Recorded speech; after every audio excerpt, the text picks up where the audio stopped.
All right, perfect. Okay, good morning, folks.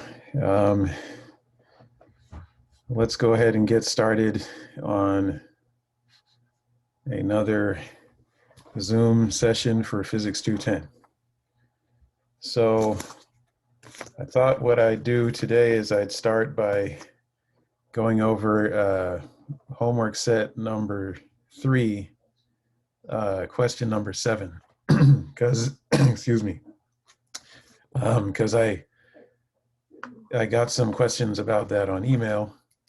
And I think there was a problem with the problem itself that we have now, I think we have now resolved. So let's see if I can bring that up here. Okay, how do I? Okay, I think. All right, just give me one moment here to find the proper stuff. Okay. So let's find the proper stuff here. So let me share the screen.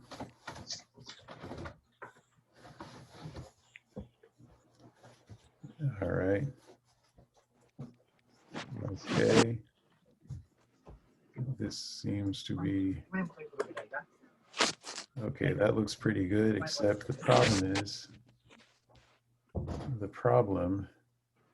is that that's showing the wrong problem. So let me go to the right problem.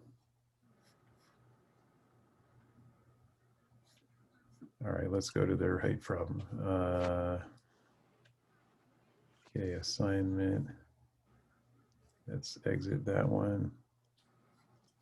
And let's go over to homework number 3. And let us go to here. Actually, let me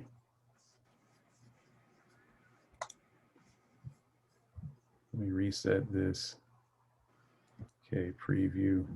Oh, actually, before we do that, here, let's go back. So what I've done is I've extended the due date on this to tomorrow because we did fix a problem. There are a couple of problems in the actual questions that we fixed.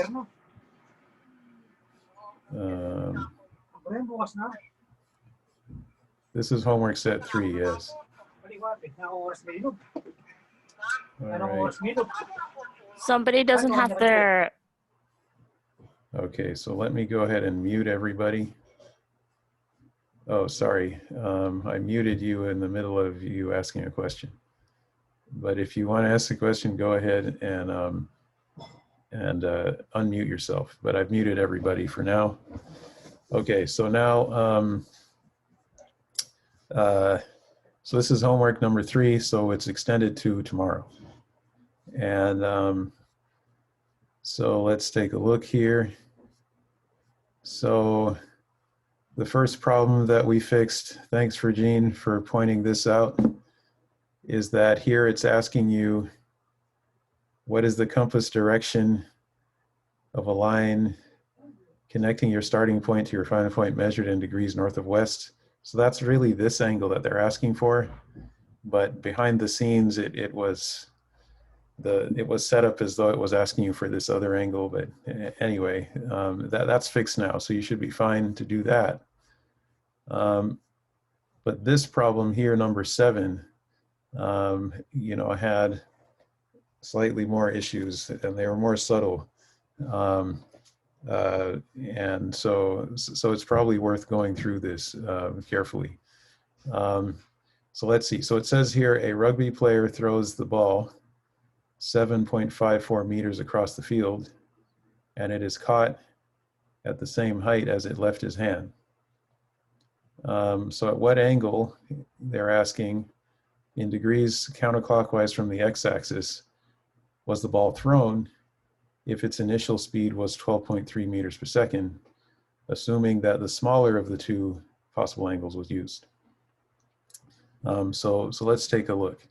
at what that involves.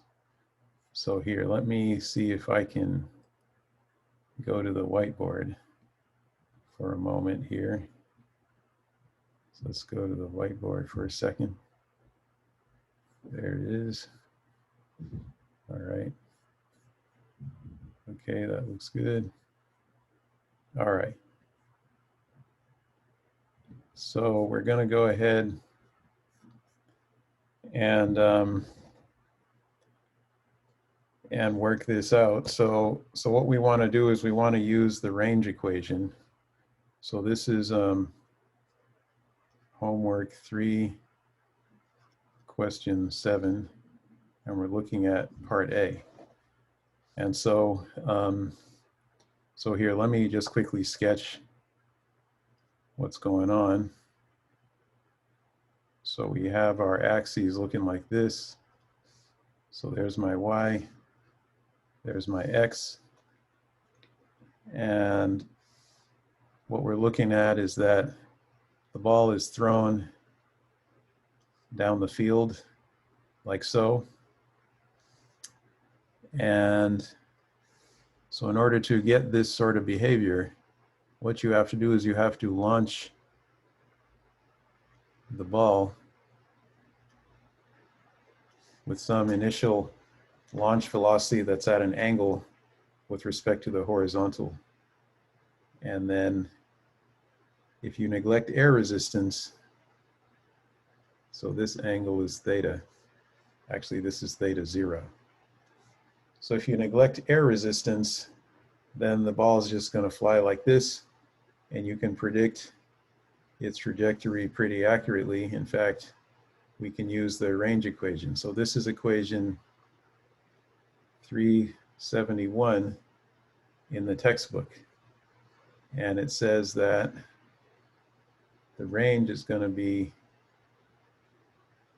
the magnitude of the velocity, the launch velocity squared, times the sine of twice the angle, and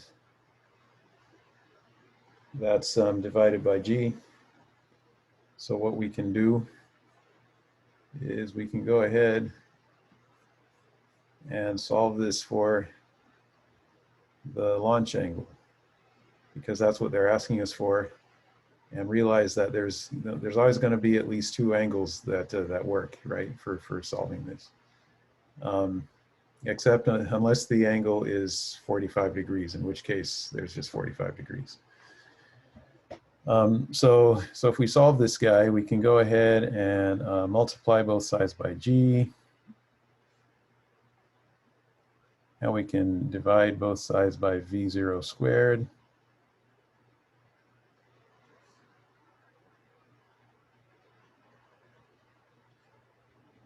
Okay, and so they cancel over here, and these cancel over there. So we get sine of twice theta 0 is equal to gr over v0 squared. And so now we can take the inverse sine of each side. So we have twice theta 0 is equal to the inverse sine of gr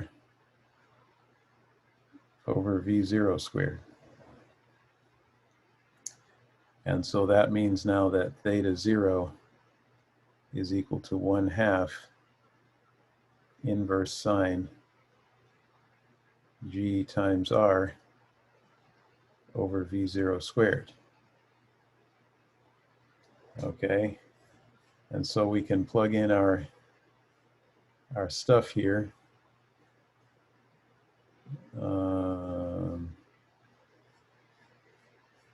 Okay, we can plug in our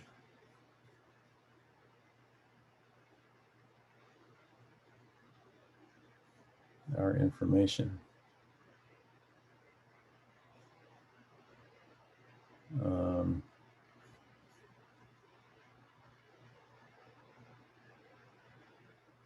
Okay, so let's see where are we at here. All right, So I just need to find my way back to where I'm trying to get to. Oh, it's not what I want.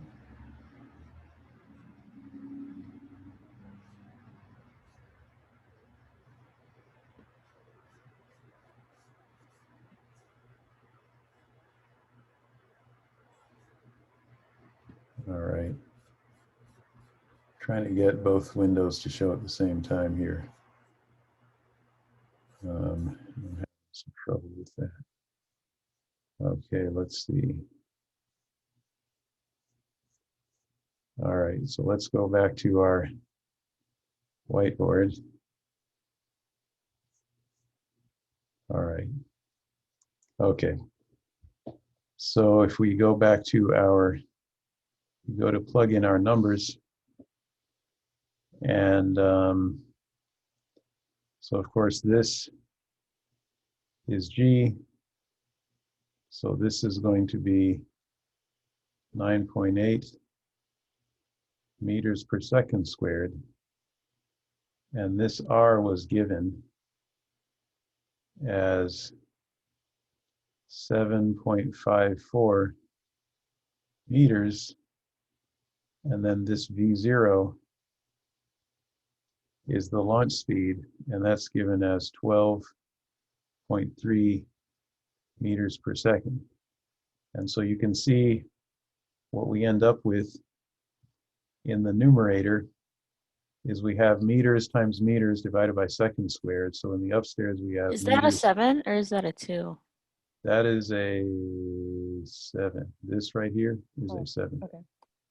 Meters squared per second squared in the numerator.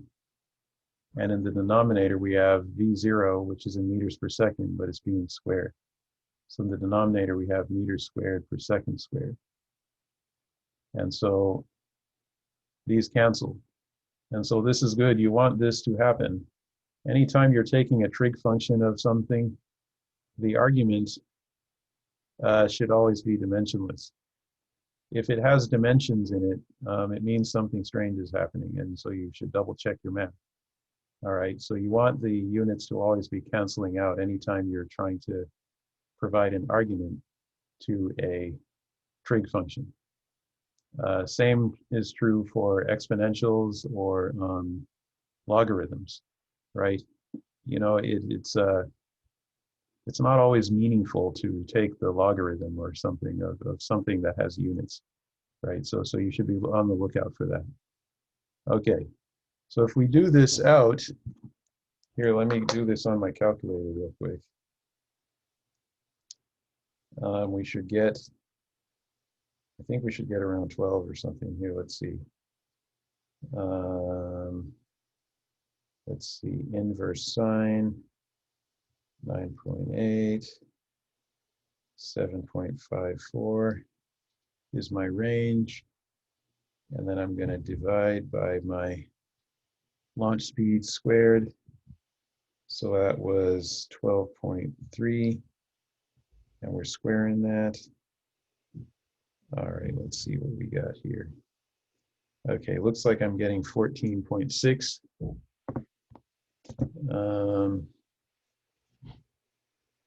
Okay, and so I'm getting 14.6. So this is equal to 14.6 degrees. Okay, and so now here let me share the problem again. So we should get 14.6, and if I share the screen over here, all right, let's see what we got.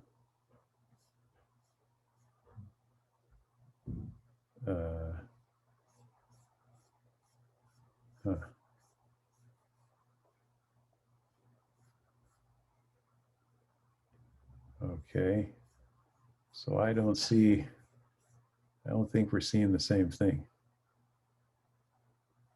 Okay.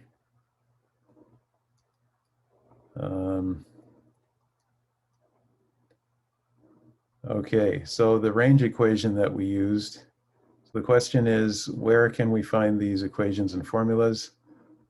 I was kind of lost when it came to calculating height differences and where something would land. So these equations and formulas, at least this range equation that we use, this is found in, this is equation 371.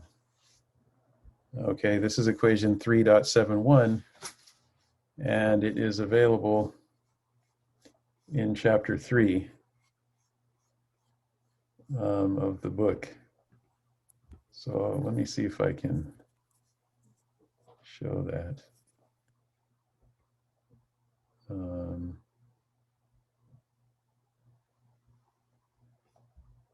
Let's see here.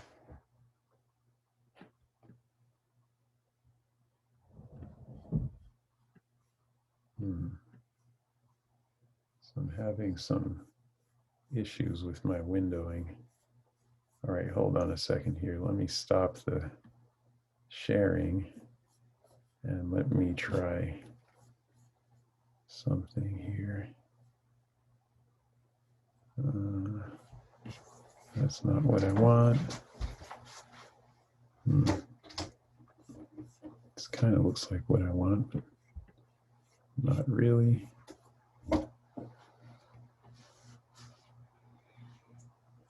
Oh, that's good.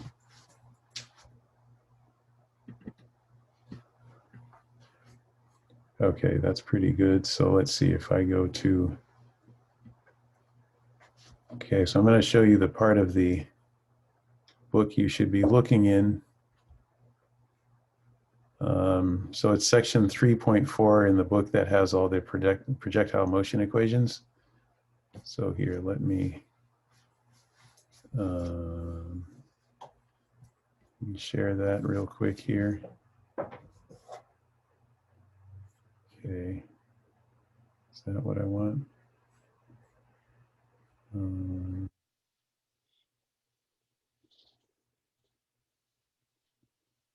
Let's see, share.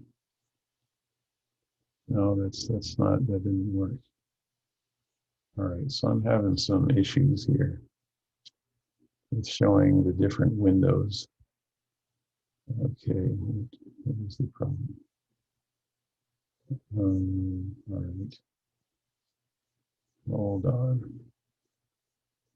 Let me see. What do I have to, oh, I see. I think it would help if you stopped sharing and then you have the window pulled up, because sometimes it's like delayed in a way, Oh, and then you right. start and you can press share again. Just, I don't know if you've tried that, but Okay, let me try that. So what I do is, let me share. Okay. Okay, so there's my desktop. oh, you stop the share and then whatever window you want to pull up, you just make sure Okay, it's open, and then you can begin the share again, and then it would show as the option, because it doesn't always show up when like you just had it pop up when you so pressed it. you aren't, what are you seeing right now? I think I'm sharing, but Your I, home page. oh, is that all you see? Okay, all right. So let me stop that. That's not what I want you to see. So let's see what's going on here. Why is this so challenging today? So let's see. What I want is, I want to have, oh, I see. All right. I think I have too many desktops.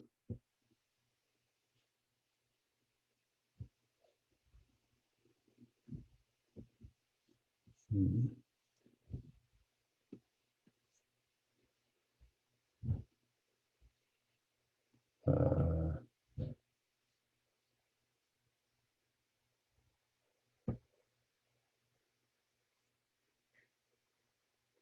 okay, so that looks pretty good now. All right, so now if I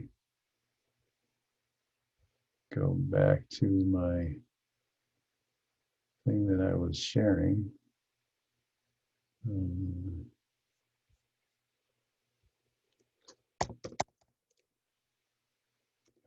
that's not it. Okay. Yeah, so I'm supposed to be getting better at this, but seems like that is not the case. Okay, so let's see here.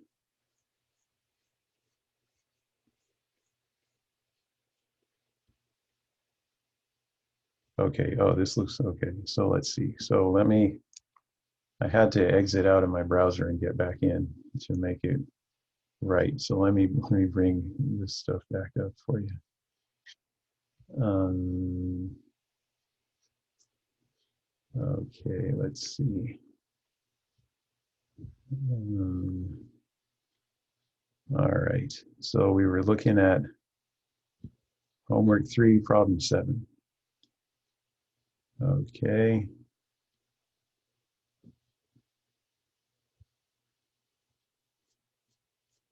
Okay, question 7.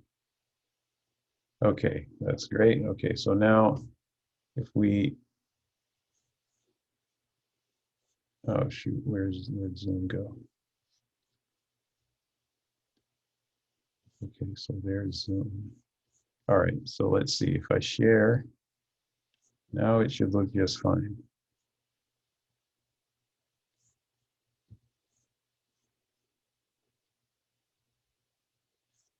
Okay, no, that's not right. Okay, let's try this. Okay, everybody should see now question 7 in the homework. Is that right? Everybody see that? Yeah, I wanted to ask, how do you incorporate the -1 power from the sign for the Oh, one we were working on? right. So this is just notation. So you see what you might see in some places if you want to if you're being asked for the angle whose sine is something, right? So let's say you have some angle and you know that this angle, you only have the sine of this angle, but not the angle, and you want the angle itself. So you can either write this as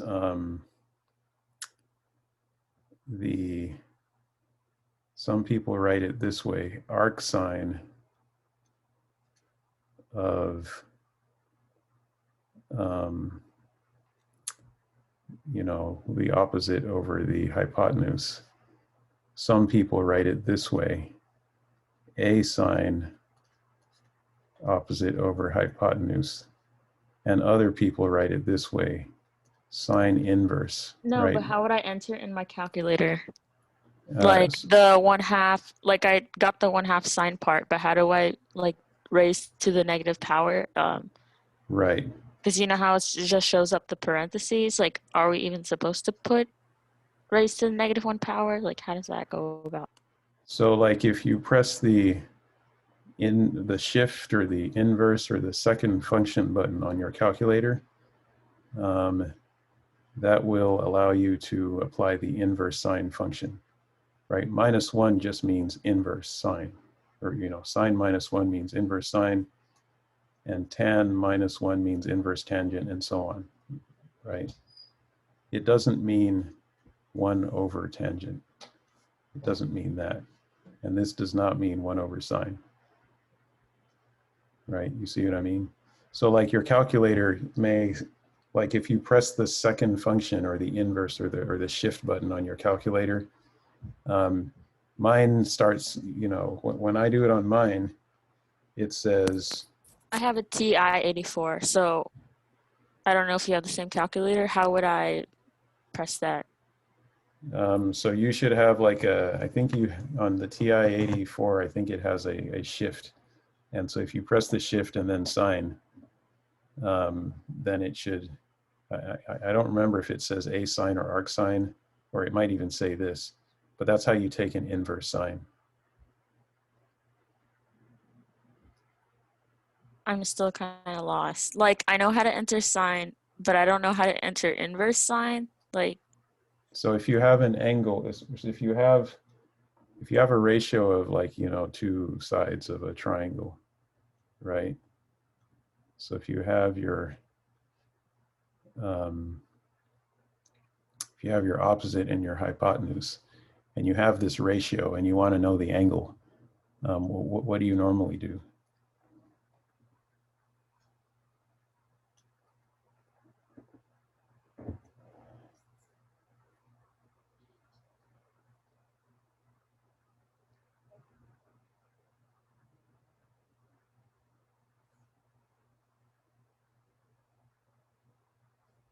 Does anyone else in the audience perhaps have a TI-84? I don't have one handy.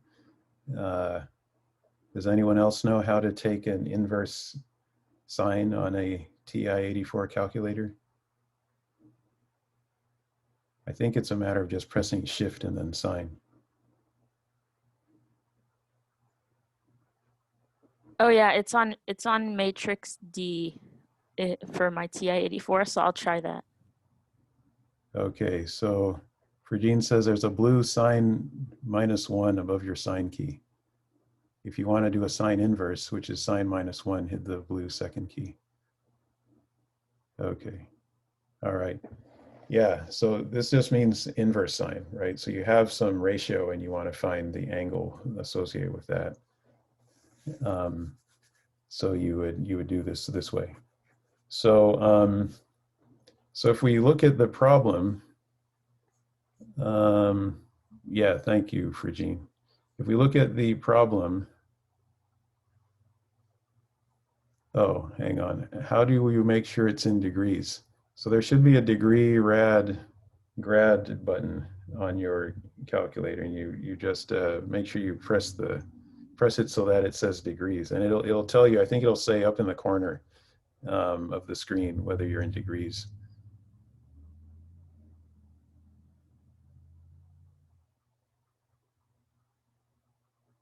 Oh, it's on matrix. Yeah, I don't know what matrix is.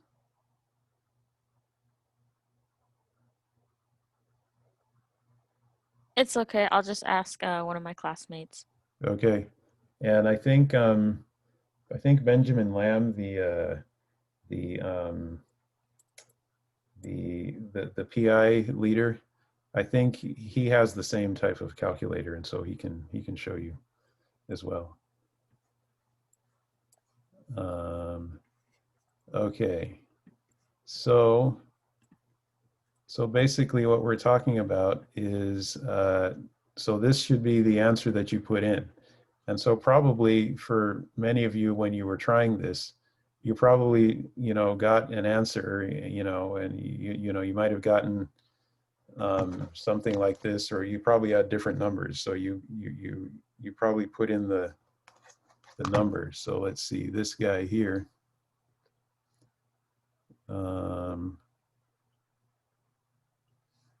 Yeah, this guy is actually here. I'm going to give you one more decimal place. Okay, 14.61 degrees. And so you put it in and you probably found that it got marked wrong. And the reason why this was happening was because in the question, at least in behind the scenes, the way it was set up, it was only set up to accept two significant figures, right? So if you put 14.61, it would have marked it wrong. It would have only accepted 15 as the answer. Okay, so but we've since fixed that.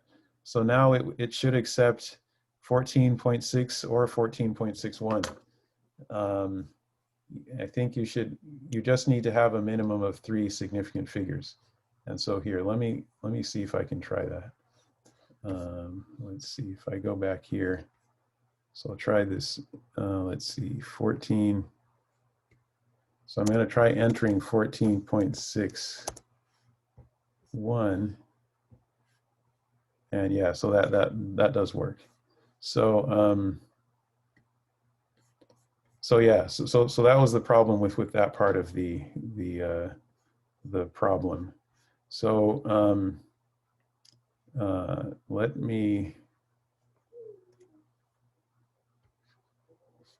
So let's continue with this this question here.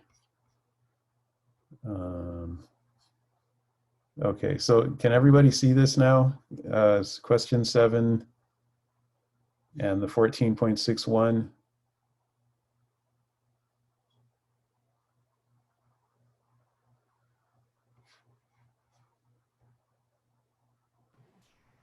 Yes, we can see it.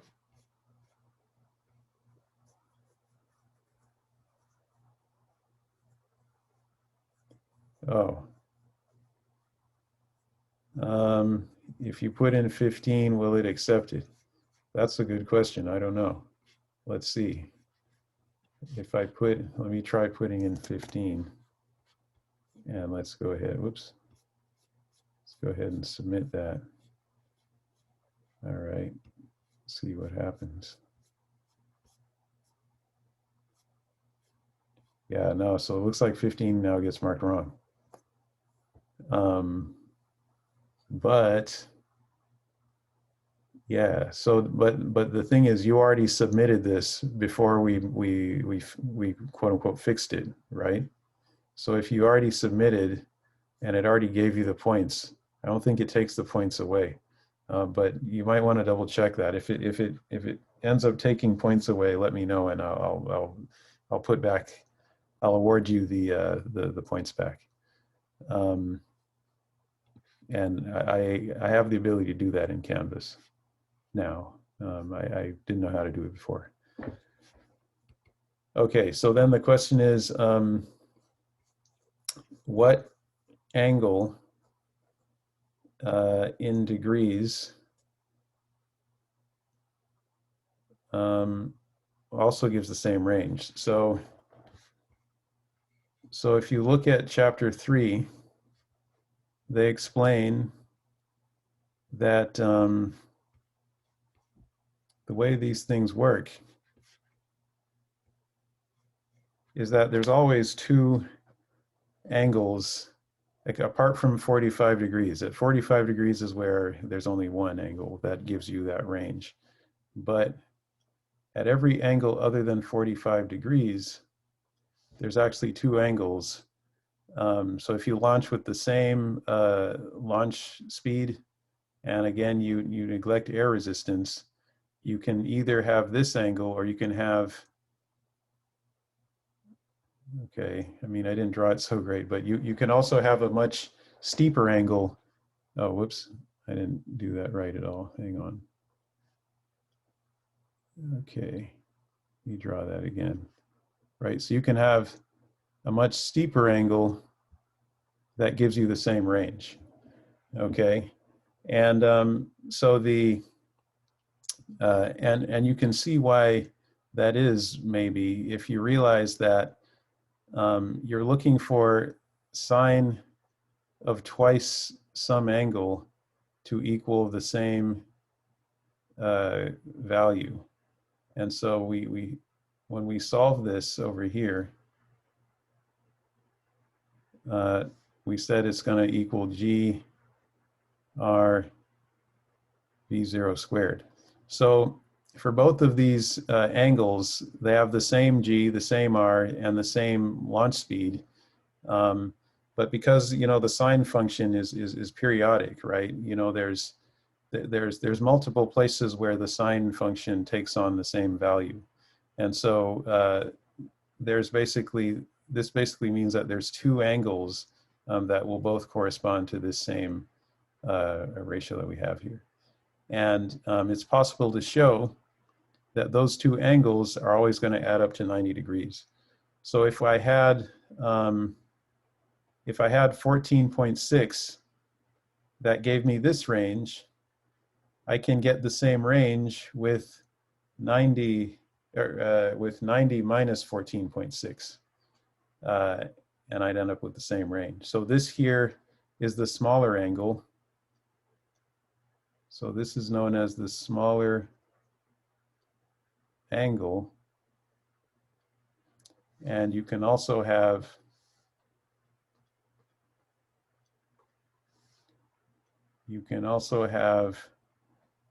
uh, 90 take away.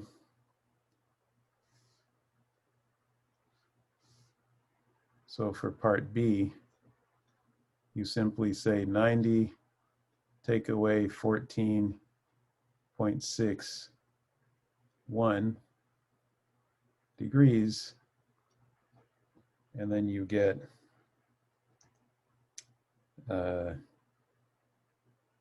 what you get.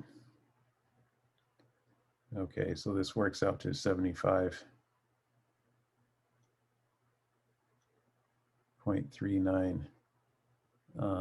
To 3 significant figures, it's just going to be 75.4 degrees.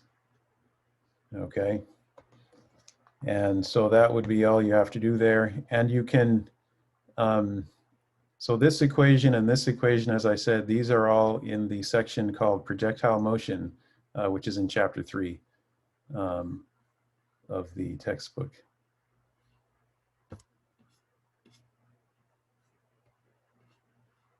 So let's see if I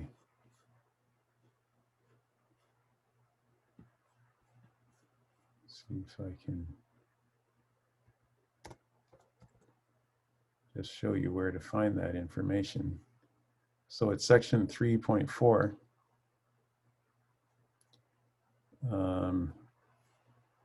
In the textbook here.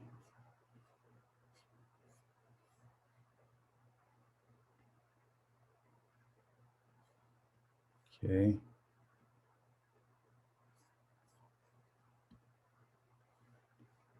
Okay, so section 3.4. And so you see here, we're in two-dimensional kinematics, 3.4. And so here they just review the kinematic equations of constant acceleration, because these are what apply to the vertical component of the motion for the object that's been thrown or kicked. And then down here, they work out, you know, for instance, the maximum height that you can get for the object that's undergoing projectile motion. And then later on, here's where they show you that you can have, well, they show you that the angle affects the range. And they also argue in here that the two angles that give the same range add up to 90 degrees. And then here's 371, this is the range equation. Okay. And so, so yeah, so it's really all there. You know, I encourage you to read the book.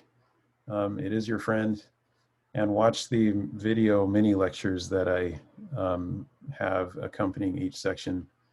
I think it will be helpful to do that. We also had a discussion, I think, in the last module where you got to try, you know, you got to show that you can have more than one angle that give the same range. So that's all there. Okay, so now, so let's see. So for this one, we said it was 75.4, so that's right. And then this one here, they ask, why would you not use the higher angle? And so if you have a higher angle, what it means is that now the ball is going to spend more time in the air. Okay, so the bigger the vertical component of the velocity, the more upwards the ball goes. And so the more upwards it goes, it means the more time it's going to spend in the air. And so that means that you would say that the larger angle would give an opponent more time to achieve an optimal defensive position. Okay, and so so it stands to reason that you wouldn't want to, you know, even though you get the same range, you wouldn't want to use the bigger angle, because, you know, that gives the opponent more time. right? It's kind of like it's like a pop fly ball, right? In baseball, right? You know, if a high fly ball goes up, you know, then, you know, it's easy for the fielding team to just catch the ball. So that's why you don't want that. Okay. So so then the Wait, last part is, is that say the that last again. one? Say again, Is sorry. that the last? Is the answer? Is the last part the answer to? Like which Yeah. bubble is? Oh, I see it. Yeah. Wait. Oh, okay. So then the last part is they ask how long in seconds does it take? So let's take a look at that. So how long does it spend? So now for the smaller angle, how long does it spend flying through the air? And so here what we do is we say that, so this is part D, I think. So for part D, you go back to the idea that the ball was launched at some angle, like so. Hang on, this is the angle theta 0. Okay. And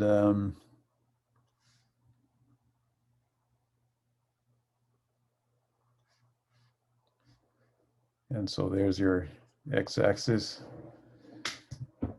And so so this means that the initial launch vector you know, is going to have a horizontal and a vertical component that are different from each other. So so all we have to do is we have to work out the horizontal component of the velocity vector. So this is v0x. And then, so this horizontal component doesn't change, right? It's constant for the whole time that the ball is flying through the air because the horizontal component is not affected by gravity. Only the vertical component is.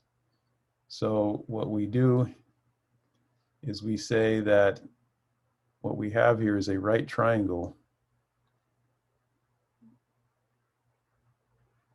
Okay, so we have a horizontal and vertical, and so these together give you a right triangle. And then we say that the cosine of the launch angle is equal to the adjacent divided by the hypotenuse. So that's going to be the magnitude of the x component divided by the magnitude of the whole vector. And so now we see we can solve this, can multiply both sides by v0. And so we get that the horizontal component of the velocity looks like this. And so now we know exactly what the horizontal component of the speed was as it flew from the beginning to the end of the trajectory. We also know the range, and so we can use this equation from one-dimensional kinematics, which says that the amount of time that you spend going from point A to point B at constant velocity is simply going to equal the displacement divided by the horizontal speed. And so this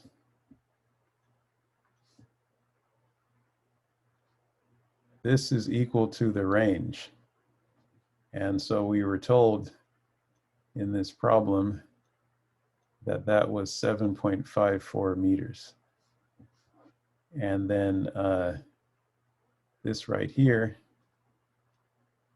is equal to V0 times the cosine of the launch angle. And so what you would do is you would use the numbers that they gave you in the problem, which are, let's see, we had 12.3 meters per second. Okay. So you had, so this guy, so this is going to be 7.54 meters divided by 12.3 meters per second, and also divided by the cosine of the angle that you found for part A. So we had 14.61 degrees. And so we would say that this was the answer from part A. So you plug all that in, and I think you get about 0.6 seconds or something like that. Let's see. Yeah, you get 0.6.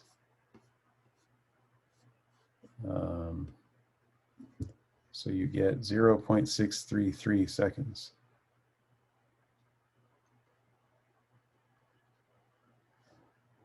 Okay, and so that's that.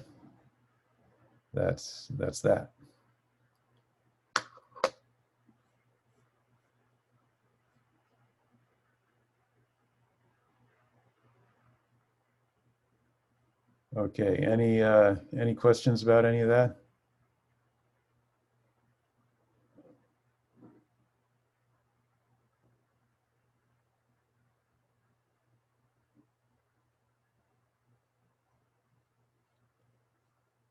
Okay. So so yeah, so if you follow this this logic, and now it should all work, and make sure you keep at least 3 significant figures. This should all it should all work out.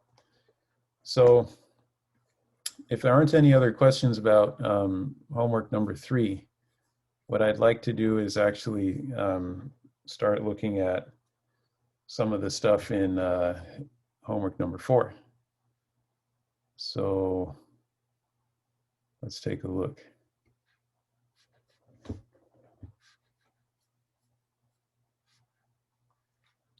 Okay, so let's take a look at number 4. Okay, so let's look at our assignments here. And number 4. And so number 4, this is where we're looking at Newton's laws. And Newton's laws are all about forces and how forces work. So if we take a look at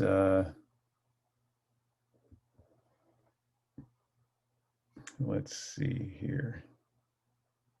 All right, here we go.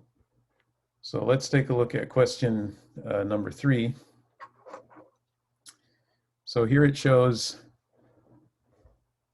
a person who's pushing a lawnmower, and they tell you that the net external force on the 24 kilogram mower is stated to be 54 newtons.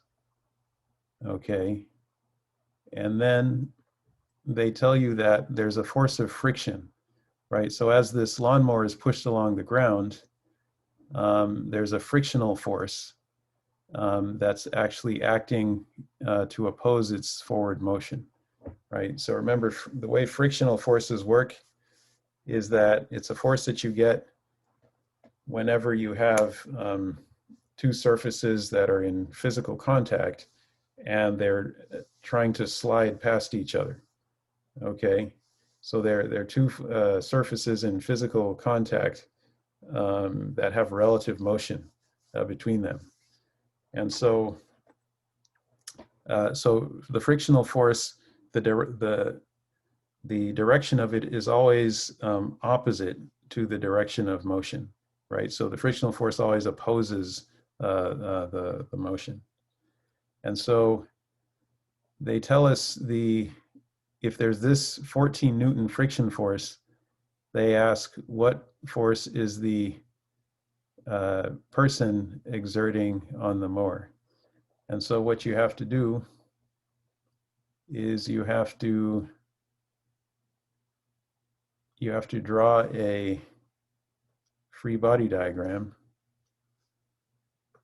and then figure it out. So this one is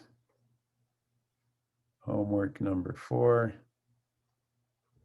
question 3. And so, so for part A, we do our free body diagram. And so, so the mower is experiencing a force to the right, which we will call F, and it is also experiencing a force to the left, which is friction. And this we're going to call lowercase f. Okay, and so so this is all happening along one dimension, and so we're going to take the positive direction as being to the right, and the negative direction as being to the left. And so the way you get the net force is you simply have to add the forces, but taking into account the directions. So the net force is going to be this force F plus this lowercase f. And so this is showing you the vector sum, but this is all in one dimension. And so we can account for the, you know, the fact that this guy's pointing left and this guy's pointing right by simply applying a minus sign to this one. So if we drop the vector signs, you know, we're just working in one dimension, and we account for the direction simply with the sign, we get F net is equal to F minus F. And so this is negative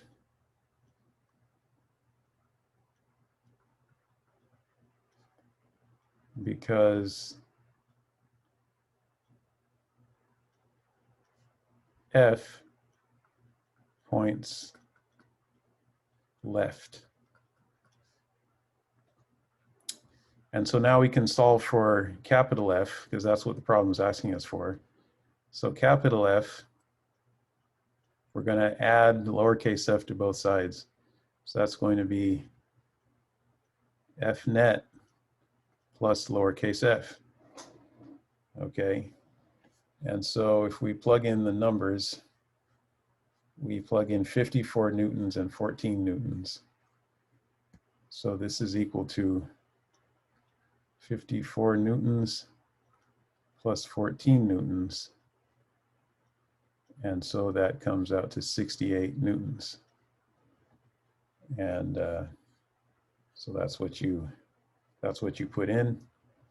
And you only need to do it like that. You don't have to put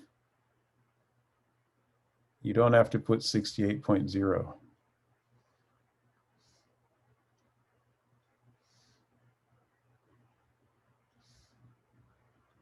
Oops. Right. You don't have to do that. Just 68 is enough. And that should be just fine. So you see here, 68 is the accepted answer. And then they ask if the mower is moving at 1.5 meters per second when the force F is removed. So that means the person stops pushing. And the question is, how far does the mower go before stopping when that occurs? So let's take a look. So that's part B.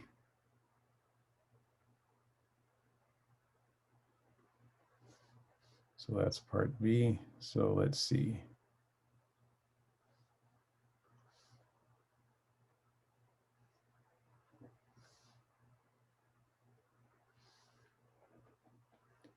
So for part B,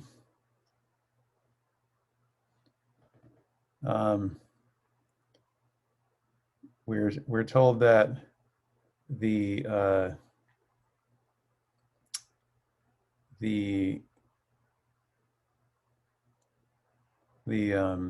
mower, the person stops stops pushing. So F equals 0, and so now F net, the only force available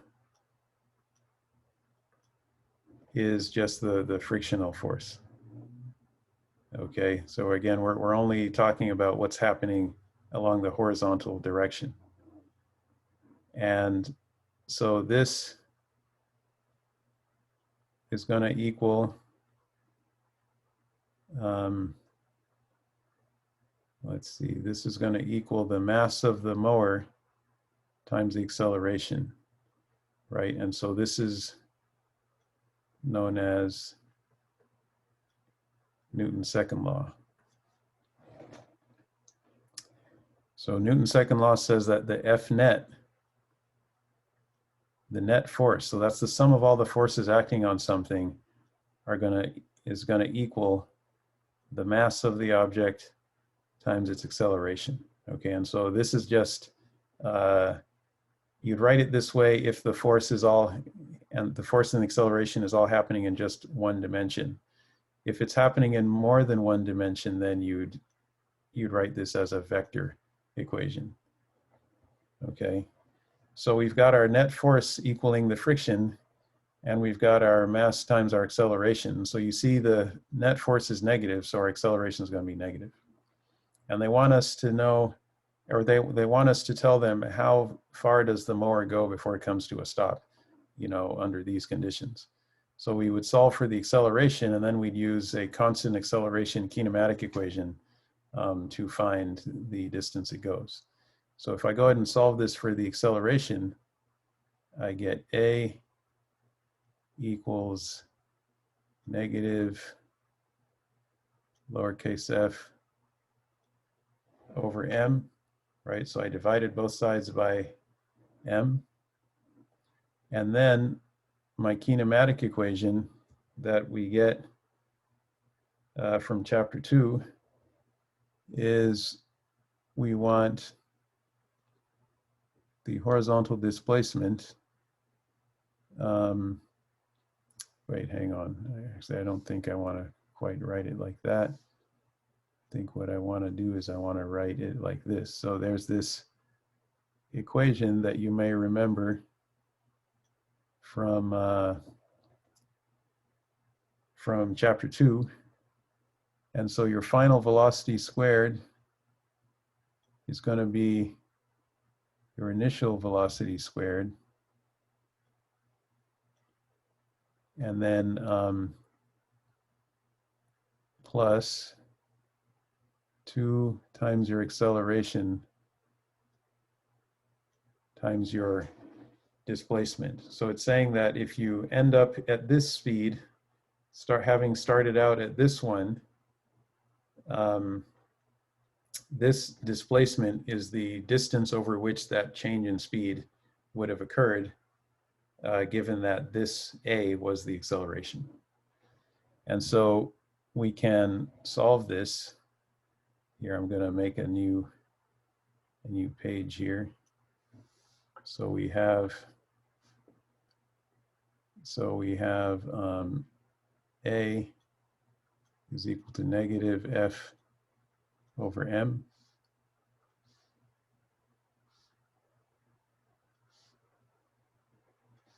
And we have our final speed is 0, right? Because it comes to a stop. And so then that has to equal our initial speed squared plus 2. So I'm going to plug in the minus F over M for A. And then we have delta X. And so I'm going to subtract V0 squared from both sides. So I'm going to have minus V0 squared is equal to minus 2 F over M times delta X. And now I'm going to solve for delta X. I'm going to divide both sides by this. So I'm going to have V0 squared negative divided by negative 2F over M. And that's going to equal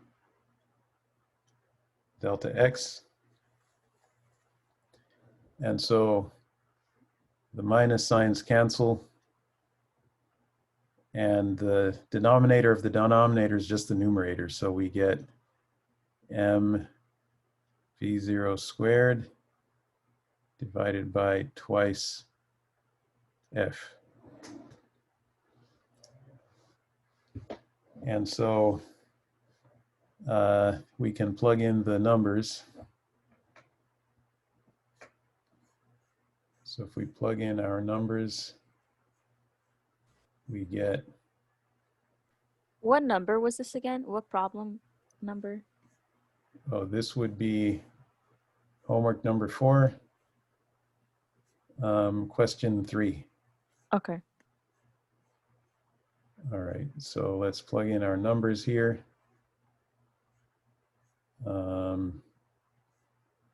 It's 14 and 24. So this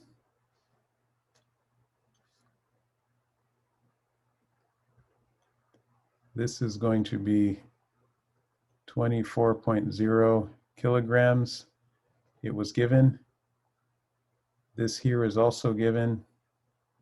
This was 1.5 meters per second. And then this was given as 14 newtons. And so let's go ahead and check the units. So we have kilograms in the numerator, and we also have meters squared per second squared. And then down in the denominator, we have a Newton. But a Newton is simply kilogram meter per second squared. And so we're looking for a distance that should be in meters. And so let's see if this works out. So the kilograms cancel, and the inverse second squareds cancel with the inverse second squared, and meters squared cancels with meters, so we're left with meters, so that's good. So that seems to work out. And so when you plug in these numbers, you're supposed to get 1.93. So the force unit is kilograms with meters over second squared? Yeah, that's right. Okay.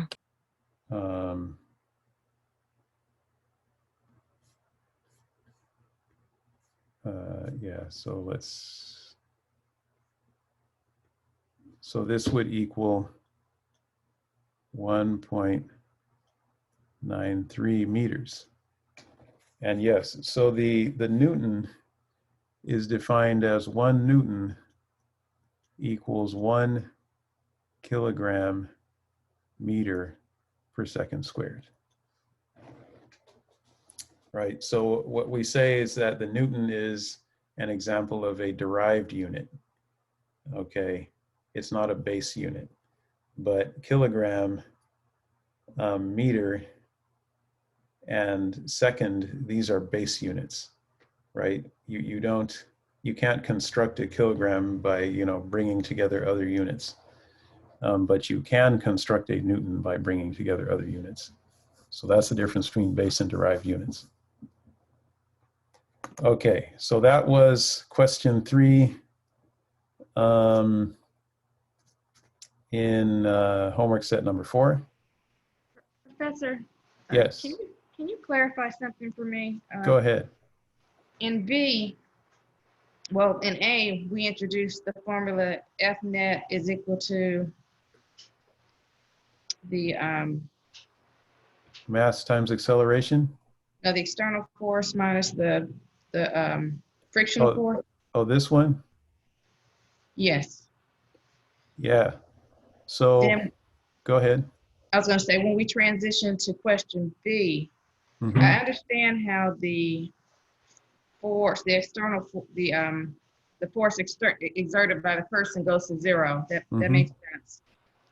And I guess the frictional force is still there for a short period of time when they stop pushing. But what happens to the net external force, the 54.0 newtons? Because in B, you said that it equals the frictional force. So what happens to that? Does it go away? Yeah, because basically the net force, because the applied force by the person and the force of friction, these are always going to be in opposite directions from each other, right? So that means that the net force is always going to be a subtraction between these two. And that's always going to be true, no matter what's happening. And so in part A, the person was pushing, so this the force from the person wasn't 0. But in part B, it became 0. And so we still had F net, right? We still had F net equals F minus lowercase f, but this part became 0 in part B, and so all you're left with is F net is negative F. So we were given F net as being 54 in part A.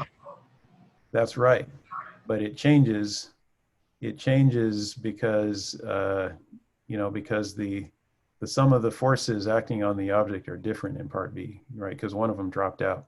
So the F net is no longer going to be equal to 54. Okay. Yeah, and so then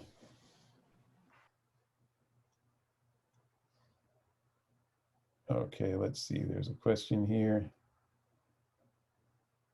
Okay, so for part A, we are looking at doing this, doing Part this. A, the one where we got 1.93 meters. No, that's part B. Okay. Never mind. Okay.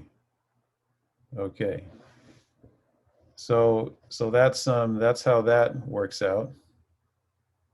And then any other questions about this one? Wait, what was the answer to part A? Part A was 68 newtons. Okay. Yeah, just 68. And you don't have to put 68.0. You can just put 68 and it should accept it. Now I am noticing something a little bit unexpected with problem number 2. I'm sorry, number 3. So here, let me show you. There's something a little unexpected over here. So see how it says 68 newtons is the answer for A, but then B, it gives you all these crazy decimal places. Okay, so I have a feeling this isn't correct. So let me check and make sure that this is you know, I mean, it's the correct number, but what I'm saying is I think it might be the, oh shoot. I think there might be an issue in the, you know, in the code behind the question.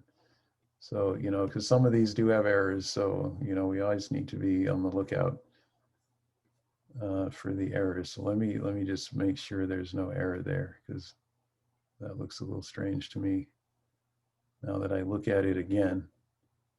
So I didn't catch this earlier when I was looking at this. Okay, so this is number 3. So let me view the code here. All right, what's going on here?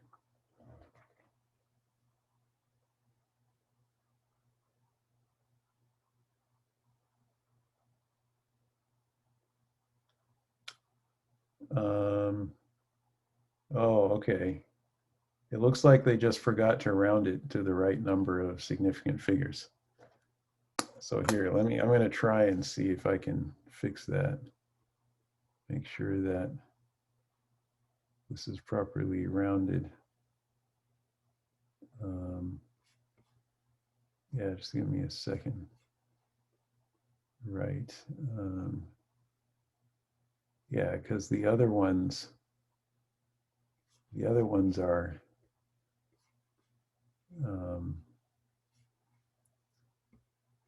you know, on the other questions, they do that, but they don't. But yeah, it looks like they forgot to do it on this one. All right, so let's see. We want to round it. Okay. So I'm gonna make it round to three significant figures. So let me quickly try that. Just give me a second here. Quickly try that. All right, so this is homework 4. Oh, whoops.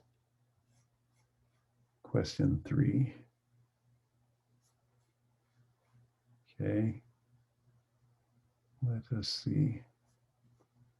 Yeah, so you see, you guys, you all we're trying this stuff on you, so you're seeing all the errors. I mean, this isn't really an error, but you know, I'd feel better if it was.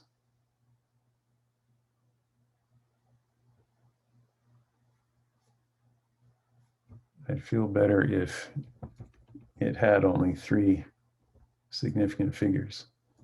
So if I change this real quick, this will only take a moment. All right. Let's try that. Okay. Now I'm going to refresh it. Let's see if that worked. Okay. Oh, here, let me bring it back so we can all take a look at it together. Bring it back over here. And let me see, let's share that. Homework set number 4. Okay, preview. All right, let's see. Okay, there you go. Yeah, that looks better. Okay, so so that's how that works out. All right. So any other questions about this one?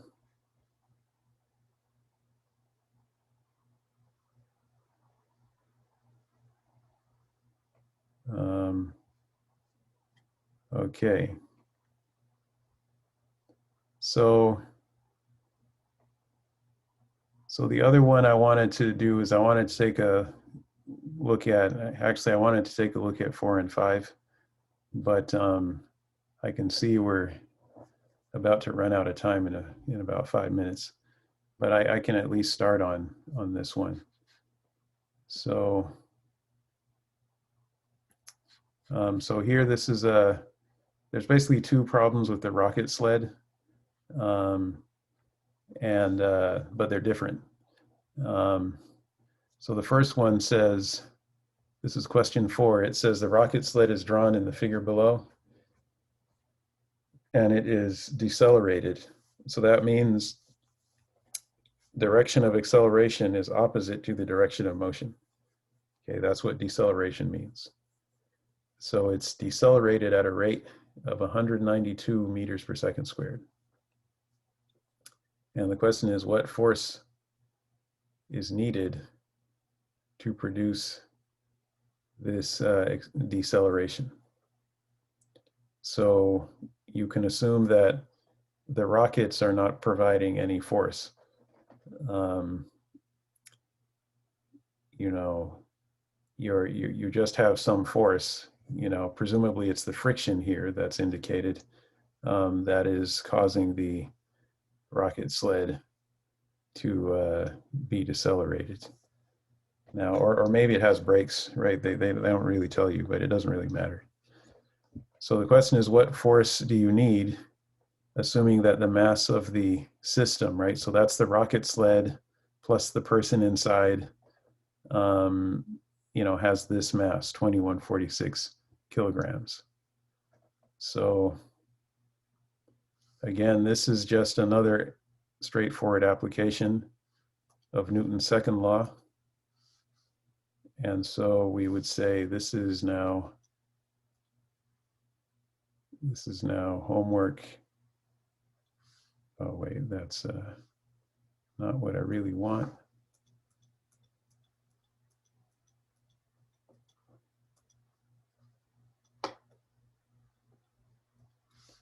Okay. Professor, not to interrupt, but it's Yes. almost 10:50. What time was the extra credit? Oh, so the the teaching is from noon to 3. Didn't it start at 11 or something? No, it starts at noon. And you emailed it to us, right? Yeah. Yeah, so you did you register? No, is it too late? No, it's not too late. So you just click on the registration link, you know, put in your email address, and then what's going to happen is you'll get an email with the Zoom links. And you we know. just need a screenshot. Do I have to share my camera? No. Yeah, if you just do a screenshot, right, so that, you know, so I can see that you actually logged in. And you that's like, want notes, right? no, you don't have to take notes. Okay. Okay.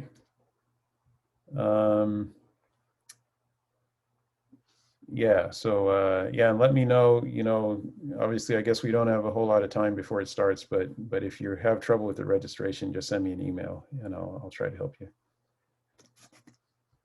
Okay.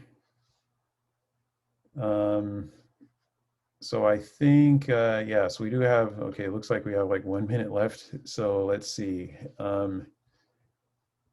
I will just say for this one, so this is homework number 4, and this is question 3, or no, sorry, question 4. So that's question 4. And again, this is just a straightforward application of Newton's second law. So Newton's second law, remember, is the one that relates force to acceleration, right? So anytime you're being asked for, you know, asked to think about the relationship between a force and an acceleration, you should immediately be thinking of Newton's second law. And Newton's second law, of course, says that the net force is equal to the mass times the acceleration. So if you have, you know, if you have a more massive object, it takes more force to accelerate it, right, compared to a less massive one, right? So the mass is the inertia, and so that's the resistance to changes in its motion.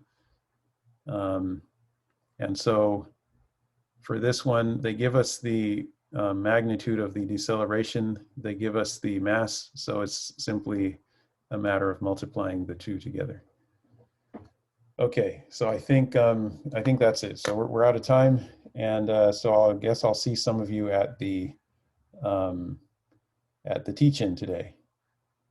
Okay. Yes, thank you. Yep. Thank you. Thank You're you. very welcome. See you next time.